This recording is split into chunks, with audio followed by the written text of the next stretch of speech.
हम उसको देव माने साहब कहो, राम कहो, परमेश्वर कहो, हम उसे कबीर देव कहने लगे, कबीर साहब कहने लगे। कबीर हम वह को वह बोलते हैं। जैसे वेदों को अपनी लोकल लैंग्वेज में हम वेद कहते हैं, वेद। ऐसे ही तो हम कबीर, उस कबीर देव को, देव माने साहब, भगवान राम, हम कबीर साहब कहने लगे, कबीर देव कहने लगे, कबीर परमेश्वर कहने लगे। बात एक ही है। तो वो परमात्मा कबीर देव है, वो कबीर साहब है जो अंगारी असी, कबीर अंगारी असी, बम्बारी असी, सवर ज्योति रत धामा असी। वो परमात्मा बंदी छोड़ है। यजुर्वेद अध्याय नंबर 5 के मंत्र नंबर 32 में कहा कि कबीर बम्बारी असी, उसमें कबीर लिखा है, हम कबीर बोलते हैं। कबीर अंगारी असी, अंगारी माने अग माने पाप, अरि माने शत्रु, पापों का शत्रु। बम्बारी माने बम्ब माने बंधन, अरि माने शत्रु, बंधनों का शत्रु। वो बंदी छोड़ है, हम उसे बंदी छोड़ कहते हैं, जो बंद से छुड़वा दे। वो बंद को काटने वाला, बंद से छुटवाने वाला, कर्मों के बंधन से छुटवाने वाला, पाप कर्मों का नाश करने वाला। वो सवर ज्योति स्वयं प्रकाशित रतधामा सतलोक में रहता है, सतलोक युक्त है, सतलोक का वासी है। ये विवरण है यजुर्वेद अध्याय नंबर 5 के मंत्र नंबर 32 में। यजुर्वेद अध्याय नंबर 5 के मंत्र नंबर 1 में 2 बार परमेश्वर सहस्री लिखा है। अग्ने तनुरसी, इसका तात्पर्य है कि हे परमात्मा, आप जो तीसरे मुक्ति धाम में स्थिर हो, रहते हो, आपका तेजो में शरीर है। विष्णुवे तवा सोम से तनुरसी, सबका धारण पोषण करने के लिए, सबका पालन पोषण करने के लिए श्रीमद् भगवत गीता अध्याय नंबर 15 के श्लोक 17 के अनुसार सबका धारण पोषण करने के लिए तवा माने उस, सोमस्य माने अमर पुरुष का, उस सत्य पुरुष का, उस सत्यनारायण का, उस अविनाशी परमेश्वर का शरीर है।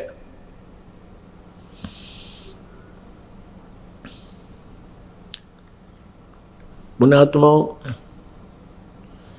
हमारे सदग्रंथ बहुत ही अनमोल ज्ञान युक्त हैं। इनको ना समझने के कारण वो संस्कृत भाषा के जानने वाले जो विद्वान कहलाते थे, उन्होंने सदग्रंथों के अर्थों का अनर्थ कर डाला और सदग्रंथों को ठीक से ना समझकर परमात्मा को निराकार बता डाला। कबीर परमेश्वर जी कहते हैं वो पूर्ण ब्रह्म जो सतलोक से चलकर आए थे और ऐसी ही लीला परमेश्वर किया करते हैं, ऐसा वेद गवाही देते हैं। जिनको भगवान का साक्षात्कार हुआ, आंखों देखा, वो संत कहते हैं। आंखों देखा जिन्होंने परमात्मा का साक्षात्कार किया, वो वर्णीय पुरुष यानी श्रेष्ठ आत्माएं जिनको भगवान मिलते हैं और मिले हैं, उन्होंने भी यही बताया है और हमारे पवित्र वेद भी यही बताते हैं, पवित्र सदग्रंथ भी यही बताते हैं। और जो दंत कथा, जो लोकवेद आज तक हमें सुनाया गया था, उन वेद ज्ञानहीन ऋषि महर्षि नकलियों द्वारा, झूठों द्वारा, वो एक दंत कथा थी, अनुभवहीनता थी उन लोगों की। परमेश्वर कबीर देव जी जो काशी में, बनारस में धानक की भूमिका करके चले गए, 120 वर्ष रहे, जो दुल्हा बनकर एक जन साधारण की तरह कार्य किया। ये भी वेदों में लिखा है कि वो परमात्मा, ऋग्वेद मंडल नंबर 1 सूक्त नंबर 31 के मंत्र नंबर 18 में लिखा है कि मनुष्यवत अग्ने, हे मनुष्य के समान परमात्मा, अग्नि माने परमेश्वर, आप एक जीवन, एक जन साधारण की तरह अपना कर्म करके निर्वाह करके दिखाते हो, लीला करते हो। आप प्रत्येक युग में ऐसी लीला करते हो। हे परमेश्वर, एक बार फिर आइए और हमें ज्ञान दीजिए। उसी प्रकार फिर आइए और कुछ दिन हमारे बीच में आप रहिए। तो पुण्यात्माओं, परमेश्वर कबीर जी कहा करते, वेद मेरा भेद है, मैं ना वेदन के माही, और जौन वेद से मैं मिलूँ वो वेद जानते नहीं। ये चारों वेद मेरी ही महिमा का गुणगान कर रहे हैं, लेकिन इन चारों वेदों में मेरे पाने का वो यथार्थ मंत्र नहीं है। चारों वेदों में गुणगान तो पूर्ण परमेश्वर का ही है 90%, 10% अन्य क्रियाओं की जानकारी है, और उनमें ब्रह्म काल ब्रह्म की भी थोड़ी सी व्यवस्था है कि ये क्या करता है, इसकी क्या क्षमता है। और केवल पूजा की विधि इस ब्रह्म तक की है, ओम नाम का जाप। ब्रह्म कहो, इसे सर्वपुरुष कहो, इसे सर्वब्रह्म कहो, ज्योत स्वरूपी निरंजन काल कहो। ये 21 ब्रह्मांड का स्वामी है। गीत श्रीमद् भगवत गीता अध्याय नंबर 15 श्लोक नंबर 16 के अनुसार सर्वपुरुष व अक्षर पुरुष ये दोनों नासवान हैं।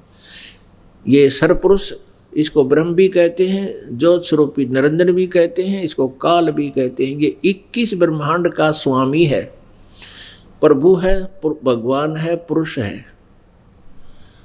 और जो अक्षर पुरुष है इसको परब्रह्म भी कहते हैं। ये 7 संख ब्रह्मांड का स्वामी है, ये भी नासवान है। वैसे अक्षर पुरुष का अर्थ अविनाशी होता है, लेकिन श्रीमद् भगवत गीता अध्याय नंबर 15 श्लोक 17 ने स्पष्ट कर दिया कि उत्तम पुरुष तो अन्य है, श्रेष्ठ परमात्मा तो सर्वपुरुष और अक्षर पुरुष से कोई और है, और वही तीनों लोकों में प्रवेश करके और वही परमात्मा कहलाता है, वही तीनों लोकों में प्रवेश करके सबका धारण पोषण करता है। वो अव्यय ईश्वर है, वो है अविनाशी, वास्तव में अविनाशी वो है। अब जैसे सर्वपुरुष और अक्षर पुरुष ये दोनों नासवान कैसे? सर्वपुरुष तो चलो नासवान है ही, सर्व माने नासवान, पुरुष माने प्रभु कहते ब्रह्म कहो, और अक्षर ब्रह्म यानी अक्षर पुरुष पर ब्रह्म को भी नासवान कहा, जबकि अक्षर पुरुष का अर्थ होता है अविनाशी प्रभु। अब यहाँ डिफाइन करना होता है, जैसे एक चाय पीने का ये सफ़ेद सा चीनी का बना हुआ, मिट्टी का बना हुआ कप होता है, कितना सुंदर है। आम मिट्टी से, आम मिट्टी के बर्तन से इसका बहुत अच्छा कलर भी है, बहुत सुंदर है, फिनिशिंग भी अच्छी है। तो ऐसा है, हमारे शरीर तो समझो मिट्टी के हैं, और इन ब्रह्मा विष्णु महेश और ब्रह्म जो काल है, ज्योति निरंजन है, इसका शरीर समझो ये चीनी के कप जैसा मटेरियल से बना हुआ है। और अक्षर पुरुष जिसको अविनाशी कहा गया, उसका समझ लो कि स्टील का बना हुआ शरीर है। अब स्टील जो है उस मिट्टी के, सफ़ेद मिट्टी के चीनी के कप की तुलना में बहुत ज़्यादा सथाई है। अब चीनी का कप, वो मिट्टी वाला कप तो फर्श पर गिर जाए, हाथ से छूट जाए, टुकड़े टुकड़े हो जाता, अंडरस्टूड है कि तो नासवान है।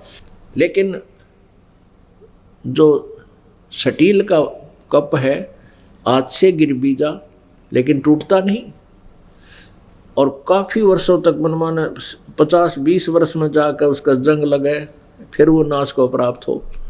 तो ऐसे वो सर्वपुरुष से अक्षर पुरुष तुलनात्मक तरीके से अविनाशी है, लेकिन वास्तव में अविनाशी नहीं है।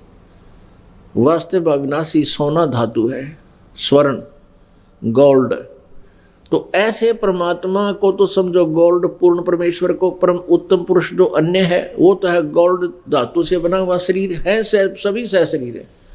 अब इनकी एज फैक्टर बताते हैं, इनकी आयु कितनी है और किस प्रकार इनको अविनाशी सत्यनारायण कहा गया गलती से, लेकिन वास्तव में सत्यनारायण तो एक ही है।